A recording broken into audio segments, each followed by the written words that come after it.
You are already dead. You just don't know it yet, because the scenario playing out in your head is a movie, not a reality. You imagine that when the dead rise, you will grab your bug-out bag, load your shotgun, and head to the hills to live off the land like a frontier hero.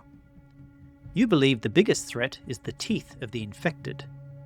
You believe that chaos is instant and that you will rise to the occasion. I'm here to tell you that every single one of those assumptions is a suicide note. The things you think will save you are exactly what will get you killed in the first 72 hours. Real survival isn't about looking cool in tactical gear or having the biggest caliber weapon. It is about understanding biology, sociology, and brutal logistics. Today, we are going to dismantle the 5 most dangerous myths about the zombie apocalypse that pop culture has fed you. We are going to replace them with the cold, hard math of staying alive when the systems fail and the hungry arrive. Before we begin the dissection, understand that this isn't entertainment. This is a curriculum designed for the worst day of your life. If you want to survive the collapse of the grid, the breakdown of law, and the rise of a predatory pathogen, you need more than just this briefing. You need to be part of the few who actually prepare rather than just fantasize. Secure your spot in this survival unit right now by hitting the subscribe button. Do not rely on the algorithm to save you when the internet starts throttling down. Make sure you are notified for every lesson. Now, let us look at the first lie you have been told. Picture the first morning. The news reports are vague, talking about riots in the city centre and a quarantine at the hospital. You do what the movies taught you. You pack the car, you grab the kids, you hit the highway to get to your uncle's cabin 3 states away. But you never see a zombie. You never even see a drop of blood. What you see is a sea of red brake lights stretching to the horizon. Every lane is gridlocked. The engines are idling, burning fuel you can't replace. The temperature is rising. Tension is spiking. 3 cars ahead, 2 men are fighting over a fender bender with tyre irons. To your left, a family is screaming because their toddler is overheating. You are trapped in a steel cage on a concrete strip, completely exposed. And then, the power grid flickers and dies. The gas pumps at the station a mile up the road stop working. You aren't fighting the undead yet. You are fighting 3,000 terrified, desperate commuters who have just realised they are trapped in a kill box. This is where you die. Not by a bite, but by a panicked mob before the first walking corpse even reaches your exit ramp. This brings us to myth number 1. The idea that the zombies are the real threat. Fiction focuses on the monster because the monster is scary. But in a real collapse, the monster is statistically unlikely to be your first problem. The real problem is other humans and the fragility of the systems we rely on. Real disasters, from earthquakes to pandemics, show us a pattern. Most people don't turn into instant raiders, but they don't turn into saints either. They panic. In the first 48 hours, the danger is confusion. It is accidents. It is fires starting that no fire department is coming to put out. It is people making terrible choices, like rushing to crowded grocery stores or hospitals, creating stampedes and choke points. If you treat the apocalypse like a shooting gallery, where you just need to headshot the ghouls, you will be blindsided by a terrified neighbour who thinks you are looting his supplies. Or you will be crushed in a riot at a pharmacy. Let's look at the logistics. Long before a zombie shuffles down your street, the infrastructure will kill you. Municipal water requires pressure to keep contaminants out. Without power, the pumps fail. Within days, the water in your tap is either gone or it is poison, filled with backwash from sewage lines. Hospitals run on just-in-time delivery systems. Without trucks running, medical supplies vanish in 24 hours. You are more likely to die from a simple infection, dehydration, or violence over the last jerry can of gasoline than you are from the undead. A realistic survival mindset realizes that zombies are a biological hazard, like a flood or a fire. But humans are the unpredictable variable. Zombies follow simple rules. They are attracted to sound and movement. They don't plan. They don't lie. Humans adapt. They betray. They organize. A zombie won't snipe you from a rooftop for your backpack, but a desperate father watching his children starve absolutely will. Here is the twist specific to this scenario. In a standard blackout, you avoid people to keep your supplies. In a zombie scenario, the undead weaponize the human crowd. A horde doesn't just attack, it herds. The noise of that traffic jam we talked about? That is a dinner bell ringing across the county. The zombies will converge on the highest density of thermal signatures and noise. If you are in a refugee centre, a stadium, or a traffic jam, you are in the feeding trough. The reality is that you need to avoid zombie-dense zones, which usually means city centres. But you also must avoid human choke points. Your goal isn't to save everyone or join the massive convoy. Your goal is to be invisible to the dead and insignificant to the living. If you are fighting zombies on day one, you have already failed your navigation check. So, you have avoided the traffic jams and the riots. You are holed up in your house. You feel safe because you have a safe full of rifles and a crate of ammunition. You've seen the movies. You think survival is about firepower. You think that as long as you have bullets, you have life. This brings us to the second and perhaps most fatal myth. The belief that you need guns, then more guns, and then even more guns. The reality is that obsessing over weapons before basics like water and sanitation is a fast track to dying expensively armed. Let me explain why your trigger finger is going to get you eaten. Imagine you are in a suburban neighbourhood. It's night. The grid is down. It is dead silent. You hear a window break downstairs. Your heart rate spikes to 180 beats per minute. You lose fine motor skills. You grab your AR-15. You see a shadow and you fire. Bam! In an enclosed hallway without ear protection, that gunshot is a concussion grenade. Your ears are ringing so loud you can't hear your own breathing. You are temporarily deaf. You don't hear the back door being kicked in. Worse, you don't realise that sound travels. In a quiet, post-apocalyptic world, that gunshot just told every zombie within a 2-mile radius exactly where the food is. You didn't just kill one intruder, you invited 100 more. You look out the window and see them shambling out of the woods, drawn by the thunderclap you just released. You have traded one problem for an army. The myth is that you will be a sharpshooter.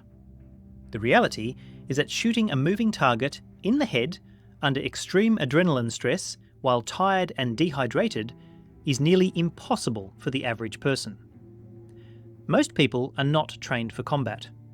In a panic, you will miss. You will spray and pray. You will burn through that limited supply of ammo in seconds, hitting drywall and furniture, but missing the brainstem of the thing coming at you. And let's talk about safety. In the chaos, untrained family members with guns are a liability. Negligent discharges, friendly fire, and forgetting the safety is on. These are the boring, tragic ways people die. You are more likely to accidentally shoot your partner in the dark than you are to pull off a cool movie headshot. Let's talk physics. Ammo is heavy. A standard box of 5.56 ammunition weighs vastly more than water purification tablets or antibiotics. But you can't drink bullets. If you are on the move, every pound of lead you carry is a pound of food or water you are leaving behind. Guns do not solve logistics. You cannot shoot thirst. You cannot shoot dysentery. You cannot shoot hypothermia. Survival is mostly about maintaining body temperature, hydration, and avoiding infection. A realistic order of priorities puts situational awareness, water, shelter, and medical skills far above ballistics. If you prioritise the gun, you starve. If you prioritise the gun, you die of a festering cut on your leg because you packed extra magazines instead of a first aid kit. Weapons are tools, yes, but they are the tool of last resort. They are heavy, they break, they require maintenance you might not have the oil for, and they are finite. The zombie-specific twist here is audio-viral mechanics. In a war against humans, suppressing fire works. In a war against zombies, noise is an infection vector. Firing a gun is functionally the same as lighting a flare in the dark. It attracts. If you must use a weapon, a realistic survivor looks for silent options first. Blunt force, barriers, or simply avoiding the fight. If you use a firearm, you need to treat it like a dinner bell. You fire, and then you must move immediately. You cannot defend a position that you have just announced to the world. The strategy shifts from hold the line to shoot and scoot. If you stay where you pulled the trigger, you will be swarmed. The gun isn't your shield, it's your exit ticket, and it expires the moment you punch it. Maybe you realise guns are loud and people are dangerous, so you decide to go it alone. You think, I don't need anyone, I'll be a lone wolf. No drama, no betrayal, just me and the wild. This is myth number 3, and it is the most seductive one for introverts and cynics. The fantasy is you, slipping through the ruins, unburdened and cool. The reality is you, shivering in a ditch, unable to sleep because you have to keep watch 24 hours a day, slowly losing your mind. Let's shatter the lone wolf myth. Imagine it is day 14. You are alone in the woods. It's raining. You slipped on a wet rock 2 days ago and twisted your ankle. It's not broken, but it's swollen to the size of a grapefruit. You can't put weight on it. You are out of water. The creek is only 200 yards away, but crawling there exposes you to the open. You haven't slept more than 45 minutes at a time for a week because every snapping twig sounds like a walker. Your fire went out because you couldn't gather enough dry wood on one leg. You are freezing. You are dehydrated. And there is nobody to hand you a canteen. There is nobody to watch your back while you close your eyes. You are not a warrior. You are prey, waiting to be collected. The silence isn't peaceful. It is heavy, and it is starting to make you hear things that aren't there. The lone wolf fails because of biology. Humans are obligate social animals. We evolved to survive in troops. The primary failure point of solo survival is sleep. You cannot maintain security and get REM sleep simultaneously. After 3 days of fragmented sleep, your cognitive function drops to the level of being legally drunk. You start hallucinating. You make bad risk assessments. You forget to boil the water. You leave footprints. Paranoia sets in. You start believing that the shadows are moving. The psychological strain of total isolation under the threat of death breaks even trained Special Forces soldiers. You think you are eliminating the risk of betrayal by being alone, but you are guaranteeing the certainty of burnout. Logistically, survival is a full-time job that requires more than 24 man-hours a day. You need to scout, gather fuel, purify water, hunt or scavenge food, cook, maintain gear, and stand guard. One person physically cannot do all of these things efficiently. A group of 4 can. 1 person guards, 1 person rests, 2 people work. That is the minimum viable unit. Historically, humans survived by specialization. The hunter, the gatherer, the healer, the builder. If you are alone, you have to be the doctor, the soldier, and the farmer all at once. If you get sick, and you will get sick from bad food or dirty water, who treats you? Who feeds you while you are shivering with a fever?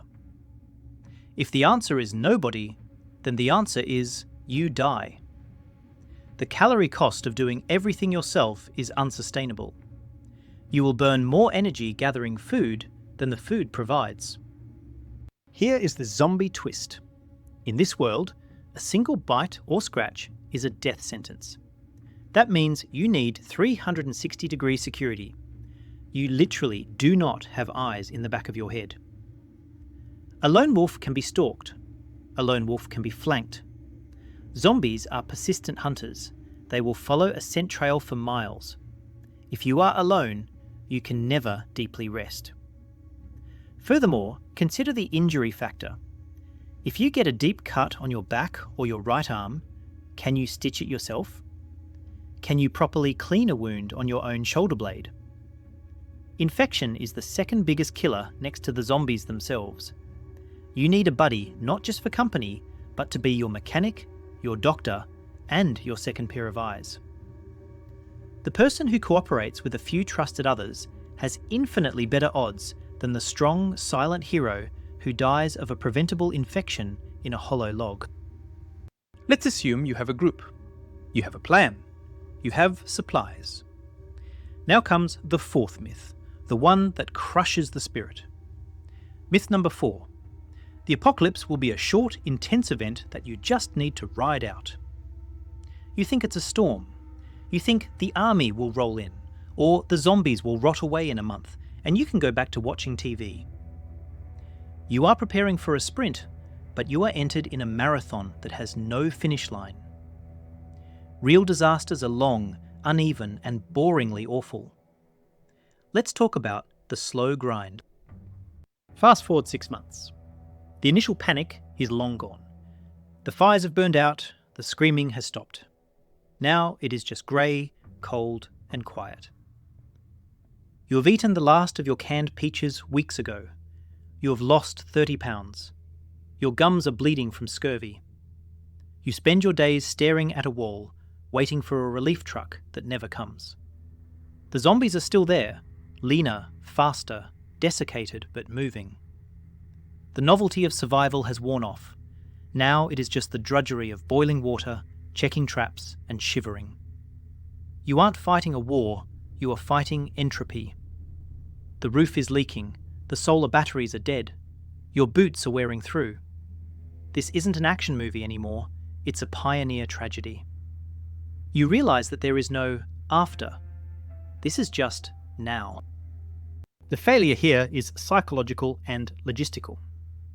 People pack bug-out bags designed for 72 hours. They have 3 days of food and a foil blanket.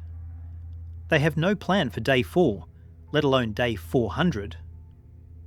When the realisation hits that the government is not coming back, that the grid is not turning on, hope collapses. This is where suicide rates spike. This is where groups fracture because they run out of purpose. If your strategy is hunker down and wait, you are on a timer. Eventually, you run out of beans. Eventually, the water in the heater tank runs dry.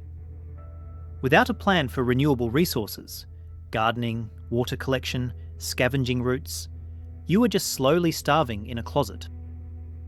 Let's look at the shelf life of civilization.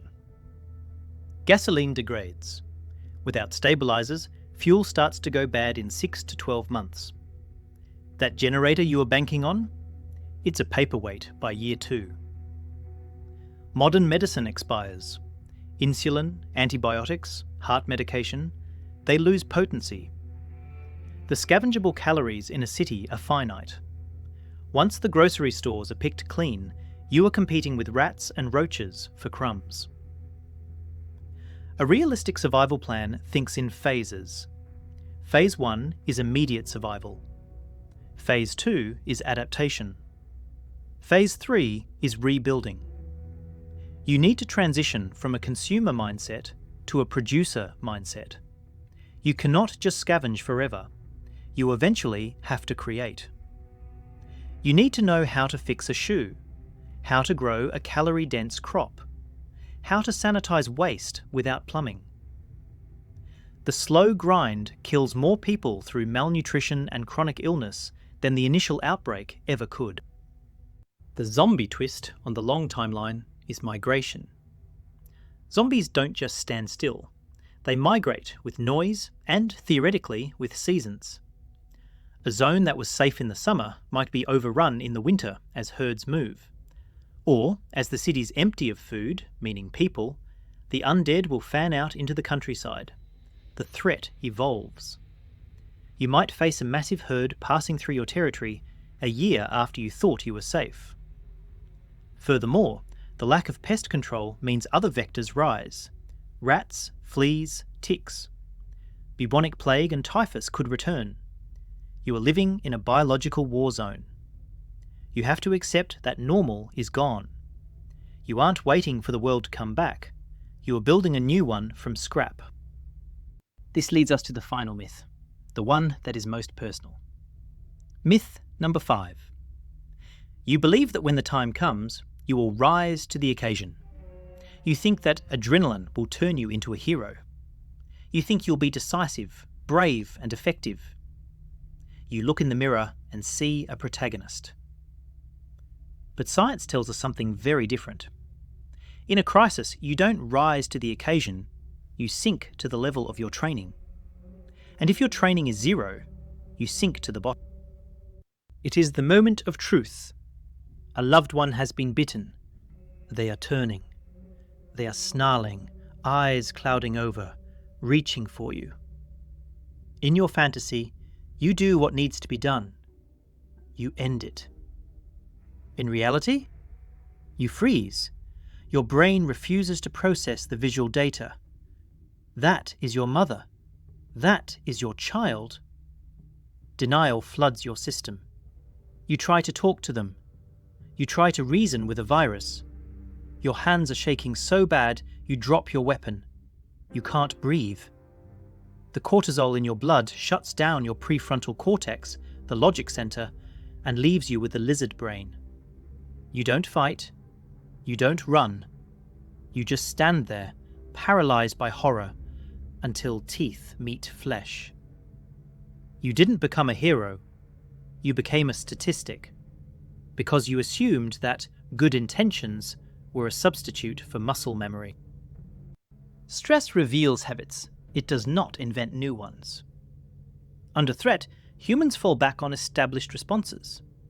If you are a person who gets angry and yells when stressed, you will scream at the zombies. If you are a person who shuts down and scrolls your phone to avoid conflict, you will curl up in a ball and dissociate. Panic is a distinct physiological state. It strips away complex thought. Many otherwise capable people freeze when confronted with extreme violence. Without practice, your body does not know how to apply a tourniquet. It does not know how to clear a jam in a gun. It does not know how to start a fire in the rain. You will fumble, you will drop things, you will cry, and that is normal, but it is also fatal. So, what is the reality? You become what you train. If you want to be calm in a crisis, you have to practice staying calm during small emergencies now. When you cut your finger in the kitchen, do you freak out? Or do you clean and dress it efficiently? That is your baseline. Small habits matter more than daydreams. Do you maintain physical fitness? If you can't run a mile now, you won't be able to run a mile with a backpack when dead things are chasing you. Do you practice situational awareness? Do you know where the exits are when you walk into a room? This isn't paranoia, it's data collection. The people who survive are the ones who have preloaded the decisions. They don't have to think, what do I do? Because they have already drilled the answer. They act on autopilot, but it's a trained autopilot. The zombie apocalypse is the ultimate stress test for character. It strips away the social mask. If you are selfish now, you will be a predator then. If you are collaborative now, you will be a leader then. You can deliberately reshape your defaults. You can take a first aid class. You You can go camping in the rain to see how miserable it is. You can learn conflict de-escalation. These aren't sexy skills like dual-wielding pistols, but they are the skills that build the mental callus you need. You can't control the virus. You can't control the government collapse. You can only control your own software. Don't wait for the siren to sound to decide who you are. We have stripped away the myths. The zombies are just a force of nature, like a hurricane with teeth. The real threats are the traffic jams, the silence, the hunger, the time, and your own untrained brain. You now possess the playbook that 99% of the population ignores. They are preparing for a movie. You are preparing for reality.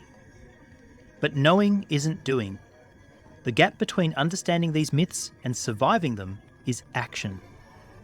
Every day the grid stays up is a day you have been given to train. Every day the water runs clean is a gift. Do not squander it. But there is one final variable we haven't discussed. One threat that overrides everything else we talked about today. What happens when the people who know these rules decide they don't want to share the world with you? What happens when the survival groups become the new armies? The next phase of the curriculum dives into the sociology of warlords and how to spot a tyrant before they rise. If you want to know who the real enemy is in Year 2, you need to be here for the next briefing. Secure your spot now, check your supplies, and stay sharp. The clock is already ticking. You survived the simulation. Now survive the reality. Equip yourself at the official supply depot. Because if the world is going to end, you might as well look prepared.